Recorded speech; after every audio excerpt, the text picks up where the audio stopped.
নমস্কাৰ বন্ধু বান্ধৱীসকল, মুখ্যমন্ত্ৰীৰ আত্মনিৰ্ভৰশীল অসম 2024 ইতিমধ্যে আপোনালোকে যোৱা দুমাহ আগত যি পঞ্জীয়ন কৰিছিলে, এতিয়া আপোনালোকে আবেদন কৰিব লাগিব যিসকলে পঞ্জীয়ন কৰিছিলে। আৰু ভিডিঅ'টোত মুখ্যমন্ত্ৰীৰ এক গুৰুত্বপূৰ্ণ ভাষণ আছে মুখ্যমন্ত্ৰীৰ আত্মনিৰ্ভৰশীল অসমৰ ওপৰত। ভিডিঅ'টো শেষলৈকে স্কিপ নকৰাকৈ চালে সকলোখিনি তথ্য গম পাব। আৰু এই চেনেলটো ছাবস্ক্ৰাইব কৰিবলৈ নাপাহৰিব। মুখ্যমন্ত্ৰীৰ সকলো ধৰণৰ আঁচনিৰ খবৰ সময়মতে এই চেনেলৰ জৰিয়তে পাই থাকিব। গতিকে ভিডিঅ'টো শেষলৈকে চাবলৈ চেষ্টা কৰক। আৰু মুখ্যমন্ত্ৰীয়ে নিবনুৱাসকলৰ কাৰণে বৃহৎ ঘোষণা কৰিছে। আৰু মৌখিক পৰীক্ষাত পাছ কৰিলেহে পাব 2 লাখ বা 5 লাখ টকা। কেনেকৈ মৌখিক পৰীক্ষা দিব লাগিব আৰু কি আছে, ভিডিঅ'টো শেষলৈকে আপোনালোকে স্কিপ নকৰাকৈ চালে গম পাব। আৰু যিসকলে ৰেজিষ্ট্ৰেশ্যন কৰিছিলে অৰ্থাৎ পঞ্জীয়ন কৰিছিলে, তেওঁলোকে বৰ্তমান আবেদন চলি আছে। জানুৱাৰী মাহৰ 21 তাৰিখলৈকে আবেদনৰ অন্তিম তাৰিখ। আহকচোন আমি ভিডিঅ'টোত মুখ্যমন্ত্ৰী ডাঙৰীয়াই কি ক'লে শুনো আহক।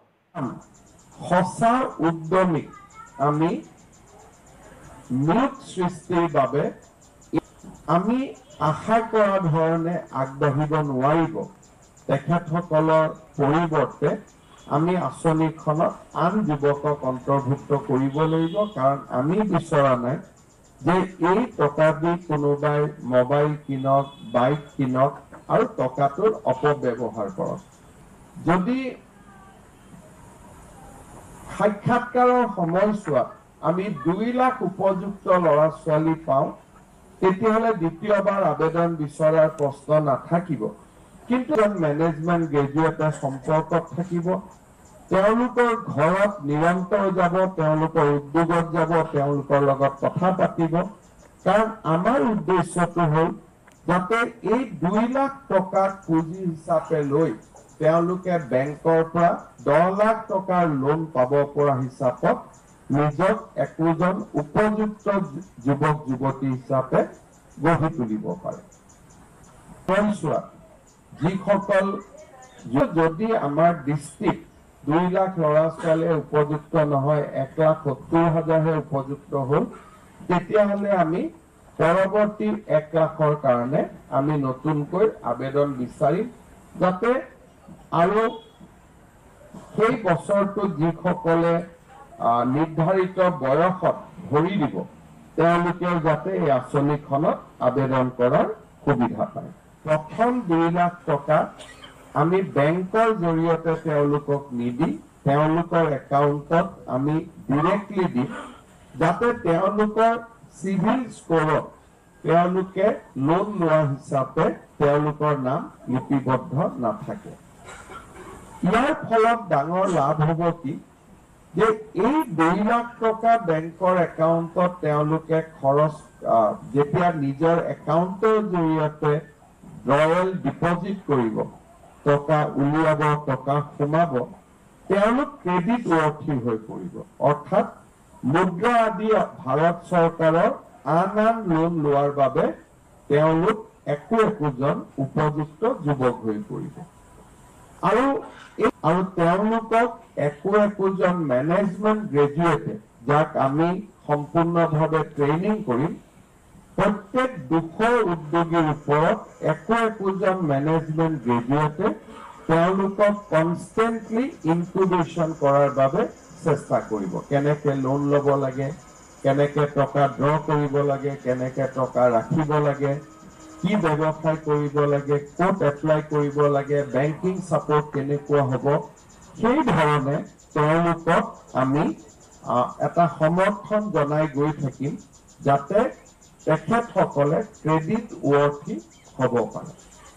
স্বাভাৱিকভাৱে এই প্ৰক্ৰিয়াটোৰ সময়ছোৱাত যিসকল যুৱক যুৱতীয়ে প্ৰথম কিস্তিটো লাভ কৰাৰ পিছত আমি আশা কৰা ধৰণে আগবাঢ়িব নোৱাৰিব, তেখেতসকলৰ পৰিৱৰ্তে আমি আঁচনিখনত আন যুৱকক অন্তৰ্ভুক্ত কৰিব লাগিব, কাৰণ আমি বিচৰা নাই যে এই টকা দি কোনোবাই মোবাইল কিনক, বাইক কিনক আৰু টকাটোৰ অপব্যৱহাৰ কৰক। গতিকে আমি এচাম সঁচা উদ্যমীক আমি নিয়োগ সৃষ্টিৰ বাবে এই আঁচনিখনৰ জৰিয়তে আমি আনিব বিচাৰিছো। গতিকে প্ৰথম টকাটো দিয়াৰ পৰা প্ৰতিটো দিনেই তেওঁলোকৰ লগত আমাৰ একোজন মেনেজমেণ্ট গ্ৰেজুৱেটে সম্পৰ্কত থাকিব। তেওঁলোকৰ ঘৰত নিৰন্তৰ যাব, তেওঁলোকৰ উদ্যোগত যাব, তেওঁলোকৰ লগত কথা পাতিব। কাৰণ আমাৰ উদ্দেশ্যটো হ'ল যাতে এই 2 লাখ টকাক পুঁজি হিচাপে লৈ তেওঁলোকে বেংকৰ পৰা 10 লাখ টকাৰ লোন পাব পৰা হিচাপত নিজক একোজন উপযুক্ত যুৱক যুৱতী হিচাপে গঢ়ি তুলিব পাৰে। তাৰ বাবে 2,29,145 গৰাকী যুৱক যুৱতীয়ে এই মুহূৰ্তলৈকে তেওঁলোকৰ নাম এই আঁচনিখনৰ বাবে পঞ্জীয়ন কৰিছে। আঁচনিখনৰ নিৰ্বাচন সমষ্টি আৰু জিলা ভিত্তিক নহয়, আমি উদ্যমিতাৰ ওপৰত এছেছমেণ্ট কৰিয়ে তেওঁলোকক নিৰ্বাচন কৰি যদি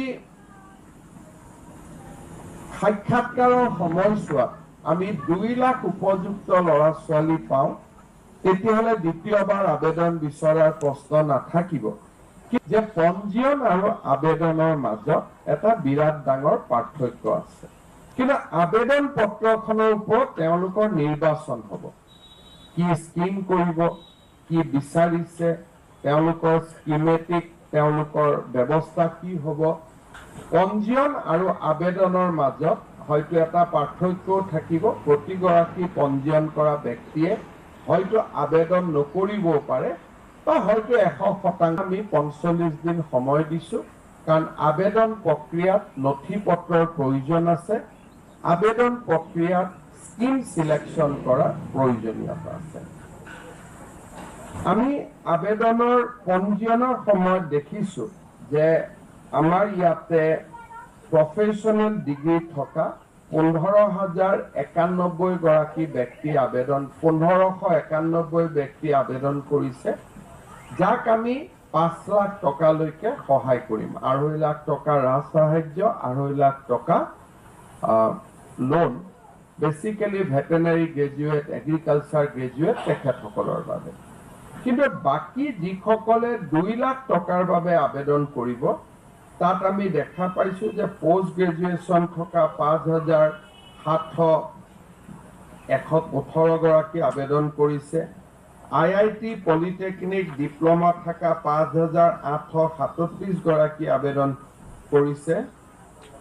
গ্ৰেজুৱেশ্যনত 61,000, হায়াৰ ছেকেণ্ডেৰী পাছ কৰা 86,000 আৰু মেট্ৰিক পাছ কৰা 55,000 আৰু 10মান শ্ৰেণীলৈ পঢ়া 11,000। উচ্চ মাধ্যমিক আৰু গ্ৰেজুৱেশ্যনত পঢ়া যুৱক যুৱতীয়ে আটাইতকৈ বেছিকৈ এই আঁচনিখনৰ বাবে আবেদন কৰিছে। গতিকে মুখ্যমন্ত্ৰী ডাঙৰীয়াৰ কথাখিনি আপোনালোকে ভালদৰে শুনিলে আৰু হয়তো বুজি পাইছে যে যিটো আত্মনিৰ্ভৰশীল অসমৰ আঁচনিৰ কাৰণে কি কি কৰিব লাগিব আৰু কেনেকৈ আবেদন কৰিব লাগিব, প্ৰজেক্ট ৰিপৰ্ট দাখিল কৰিব লাগিব। গতিকে সকলোখিনি কথা গম পালে। গতিকে ভিডিঅ'টো শেষলৈকে চোৱাৰ বাবে বহুত বহুত ধন্যবাদ। পৰৱৰ্তী এনেকুৱা ধৰণৰ ভিডিঅ' পাই থাকিবলৈ চেনেলটো ছাবস্ক্ৰাইব কৰিবলৈ নাপাহৰিব। নমস্কাৰ।